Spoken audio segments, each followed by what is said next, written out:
BBC বাংলার অধিবেশন প্রবাহতে আপনাদের স্বাগত। আজ আপনাদের সাথে লন্ডন স্টুডিও থেকে আছি মানসী বড়ুয়া, আর ঢাকায় আমার সাথে থাকছেন আকবর হোসেন। বাংলাদেশের সর্বশেষ গুরুত্বপূর্ণ আপডেট সংবাদে আপনাকে স্বাগত। শুরুতেই সংবাদ শিরোনাম, পরে বিস্তারিত। প্রথমেই জানাবো আমাদের হাতে থাকা সর্বশেষ গুরুত্বপূর্ণ সবথেকে তাজা আপডেট সংবাদ। প্রতিবেশী একটি দেশ বাংলাদেশের গণতন্ত্র ধ্বংসে সহযোগিতা করছে বললেন বিএনপি নেতা দুদু। প্রতিবেশী একটি দেশ ভারত বাংলাদেশের গণতন্ত্র ধ্বংসে সহযোগিতা করছে বলে অভিযোগ করেছেন বিএনপির ভাইস চেয়ারম্যান শামসুজ্জামান দুদু। আজ জাতীয় প্রেস ক্লাবে ২৪ জুলাই যোদ্ধা আন্দোলন কেন্দ্রীয় কমিটির আলোচনা সভায় তিনি এই অভিযোগ করেছেন। এরপর জানাবো ২ হাত দূর থেকে গুলি করে বিএনপির কর্মীকে হত্যা, ভিডিও ভাইরাল। চট্টগ্রামের রাউজানে স্থানীয় বিএনপি নেতা মোহাম্মদ আব্দুল হাকিম ৬৫কে পিস্তল হাতে ৩ জন ২ হাত দূর থেকে গুলি করে হত্যা করেছে। পাশে একটি রেস্টুরেন্ট থেকে এক ব্যক্তির ভিডিওতে এমন চিত্রই উঠে এসেছে। এ বিষয়ে গুরুত্বপূর্ণ সংবাদ জানাবো, সঙ্গেই থাকুন। এদিকে ডিজিএফআইয়ের সাবেক ৫ ডিজির বিরুদ্ধে গ্রেপ্তারি পরোয়ানা। আওয়ামী লীগের দীর্ঘ শাসনামলে বিরোধী লোকদের গুম করে র্যাবের টাস্কফোর্স ইন্টারগেশন টিএফআই সেল ও জয়েন্ট ইন্টারগেশন সেন্টার জেআইসি বন্দী রেখে নির্যাতনের ঘটনায় মানবতা বিরোধী অপরাধের ২ মামলার আনুষ্ঠানিক অভিযোগ আমলে নিয়েছে আন্তর্জাতিক অপরাধ ট্রাইব্যুনাল।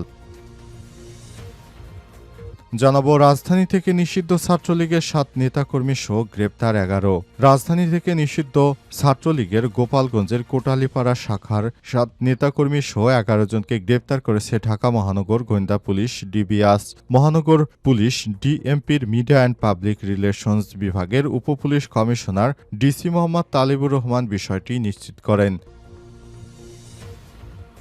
এবং সর্বশেষ জানাবো কুখ্যাত ইয়াবা গডফাদার মনির গ্রেপ্তার। কক্সবাজারে বিশেষ অভিযান চালিয়ে হত্যা মামলার প্রধান আসামি টাস্কফোর্সের তালিকাভুক্ত কুখ্যাত ইয়াবার গডফাদার মনির হোসেন ওরফে মনির ৩৮কে গ্রেপ্তার করেছে border guard of Bangladesh BGB. আজ এক বিজ্ঞপ্তিতেই তথ্য নিশ্চিত করা হয়েছে। প্রিয় দর্শক, এতক্ষণ শুনছিলেন সংবাদ শিরোনাম, এবারে বিস্তারিত।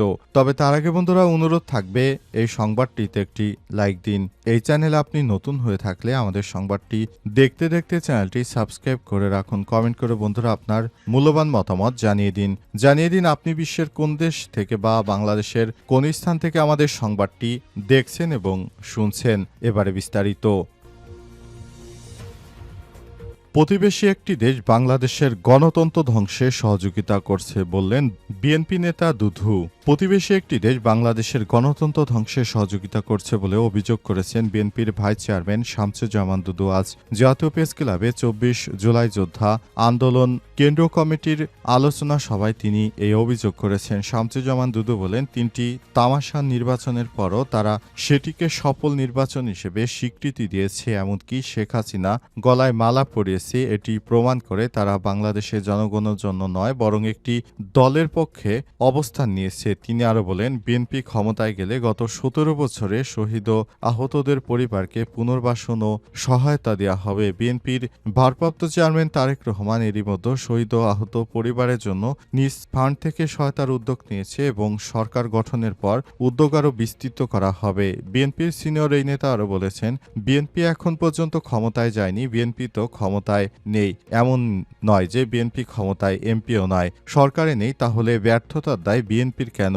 দেশে যা কিছু ঘটছে তার দায় বিএনপির ঘাড়ে চাপানোর চেষ্টা করা হচ্ছে। দেশে একটি সরকার আছে, সেই জায়গাটাতেই নজর দিতে হবে সরকারকে। বলতে চাই, এই সরকারের সবকিছু দেখভাল করতে হবে। শামসুজ্জামান দুদু আরো বলেন, আমরা খুনি সরকারকে বিদায় করেছি, তবে কাজ এখানেই শেষ নয়। এখন সরকার একটি সত্যিকারের জাতীয় নির্বাচন যদি আমাদেরকে উপহার দিতে পারে এবং বিএনপি যদি সরকার গঠন করতে পারে, তাহলে সেটি হবে আমাদের জন্য সবথেকে ভালো একটি বিষয় বলে মন্তব্য করেছেন বিএনপির এই নেতা। তিনি বলেছেন, নেতৃত্ববৃন্দদেরকে সতর্ক থাকতে হবে, ভারত যেন কখনোই আমাদের দেশের বিরুদ্ধে আর ষড়যন্ত্র করতে না পারে, সেই বিষয়গুলো আমাদের অবশ্যই নজর রাখতে হবে।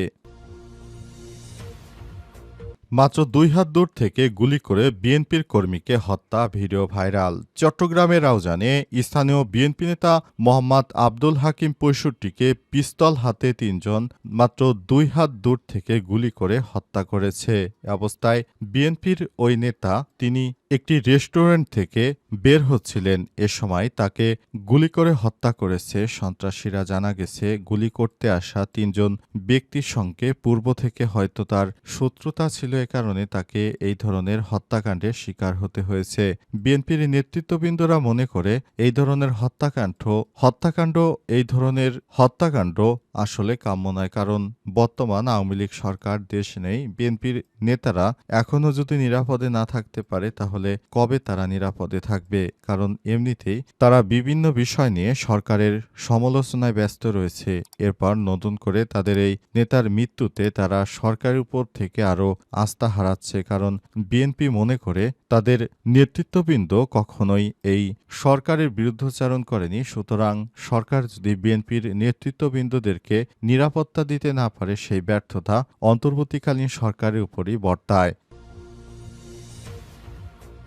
ডিজিএফআইয়ের সাবেক ৫ ডিজির বিরুদ্ধে গ্রেপ্তারি পরোয়ানা জারি। আওয়ামী লীগের দীর্ঘ শাসনামলে বিরোধী লোকদের গুম করে র্যাবের টাস্কফোর্স ইন্টারগেশন টিএফআই সেল ও জয়েন্ট ইন্টারগেশন সেন্টার জেআইসি বন্দী রেখে নির্যাতনের ঘটনায় মানবতাবিরোধী অপরাধের ২ মামলায় আনুষ্ঠানিক অভিযোগ আমলে নিয়েছে আন্তর্জাতিক অপরাধ ট্রাইব্যুনাল। ২ মামলায় সাবেক প্রধানমন্ত্রী শেখ হাসিনাকে প্রধান করে ৩০ জনকে আসামি করা হয়েছে। এটা ট্রাইব্যুনাল ১-এর চেয়ারম্যান বিচারপতি গোলাম মোর্তজা মজুমদারের নেতৃত্বাধীন ৩ সদস্যের বিচারিক প্যানেল এই অভিযোগ আমলে নেন। একই সঙ্গে আসামিদের বিরুদ্ধে গ্রেপ্তারি পরোয়ানা জারি করা হয়। আসামিদের মধ্যে রয়েছে ডিজিএফের সাবেক ৫ মহাপরিচালক। তারা হলেন major general Tariq Ahmed Siddique, general Akbar Hossain, general Saiful Abedin, general Saiful Alam ও general Tabrez Shams Chowdhury.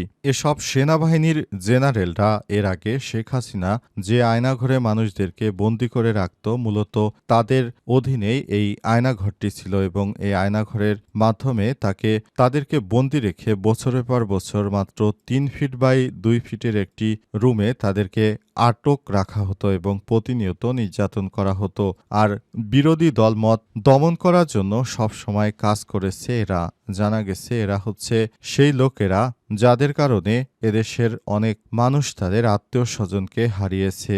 Joint interrogation বা টিএফআই সেল প্রতিষ্ঠা করে সব সেলে নিয়ে গিয়ে তারা অমানবিক নির্যাতন করত। এসব নির্যাতনে যারা ভুক্তভোগী হয়েছেন তারাই ৫ আগস্টে শেখ হাসিনা পালিয়ে যাবার পর এরা সরকারের কাছে আবেদন করে তাদের যেন বিচারের আওতায় নিয়ে আসা হয়। আন্তর্জাতিক অপরাধ ট্রাইব্যুনাল গঠন করা হয় এবং সে অনুযায়ী সেখানে বিচার কাজ পরিচালিত হচ্ছে। আন্তর্জাতিক অপরাধ ট্রাইব্যুনালে বিচার কাজ পরিচালিত হচ্ছে এবং এই বিষয়গুলো ইতিমধ্যেই সবাই দেখতে পাচ্ছে। পর্যায়ক্রমে যারা দোষী সাব্যস্ত হচ্ছে তাদেরকে বিচারের আওতায় নিয়ে আসা হচ্ছে, যেটা অন্তর্বর্তীকালীন সরকারের প্রধান উপদেষ্টার সময় মানুষ যেন সঠিক বিচার পায় সেজন্য কাজ করছেন। অন্তর্বর্তীকালীন সরকারের প্রধান উপদেষ্টা প্রফেসর ডক্টর মোহাম্মদ ইউনূসের সরকার এই বিষয়গুলো খুবই গুরুত্ব সহকারে দেখছে, যেন নতুন বাংলাদেশ গড়তে তারা কাজ করতে পারে। রাজধানী থেকে নিষিদ্ধ ছাত্রলীগের ৭ নেতাকর্মী সহ গ্রেপ্তার ১১। রাজধানী থেকে নিষিদ্ধ ছাত্রলীগের গোপালগঞ্জের কোটালীপাড়া শাখা ৭ নেতাকর্মী সহ ১১ জনকে গ্রেপ্তার করেছে ঢাকা মহানগর গোয়েন্দা পুলিশ ডিবি। ডিবির পক্ষ থেকে বলা হয়েছে, এসব নেতৃত্ববৃন্দরা তারা দীর্ঘদিন ধরে আত্মগোপনে থেকে তারপর তারা দেশে নাশকতার পরিকল্পনা করছিল বিধায় তাদেরকে আটক করা হবে এবং যারাই ভবিষ্যতে নাশকতা বা আওয়ামী লীগের নামে মিছিল দিচ্ছে তাদেরকে আইনের আওতায় আনা হচ্ছে। তাদের উদ্দেশ্য হচ্ছে নাশকতা করে দেশকে অস্থিতিশীল পরিস্থিতির দিকে নিয়ে যাওয়া। আগামী নির্বাচন বানচালের জন্য আওয়ামী লীগের পক্ষ থেকে অনেক বড় ধরনের ষড়যন্ত্র করা হচ্ছে বলে অভিযোগ রয়েছে। কারণে পুলিশ ও গোয়েন্দা সংস্থা এখন আগের থেকে অনেক বেশি বাড়তি নজরদারিতে রেখেছে, যাতে করে কোনোভাবে এসব সন্ত্রাসী গ্রুপগুলো যেন কোনোরূপ কোনো সমস্যা তৈরি করতে না পারে। সেজন্য অন্তর্বর্তীকালীন সরকারের প্রধান উপদেষ্টা প্রফেসর ডক্টর মোহাম্মদ ইউনূসের সরকারকেও সতর্ক থাকতে হবে যাতে করে এরা কখনোই এই ধরনের কার্যক্রম চালাতে না পারে এবং অন্তর্বর্তীকালীন সরকার সে অনুযায়ী এখন পুলিশ প্রশাসনের কর্মকর্তাদেরকে বিষয়টি অবগত করে রেখেছেন যাতে করে এরা কখনোই নিষিদ্ধ সংগঠনের নেতৃত্ববৃন্দরা দেশের মধ্যে কোনো বিশৃঙ্খল পরিস্থিতি তৈরি করতে না পারে সেজন্য সর্বদা তিনিও সতর্ক অবস্থানে রয়েছেন।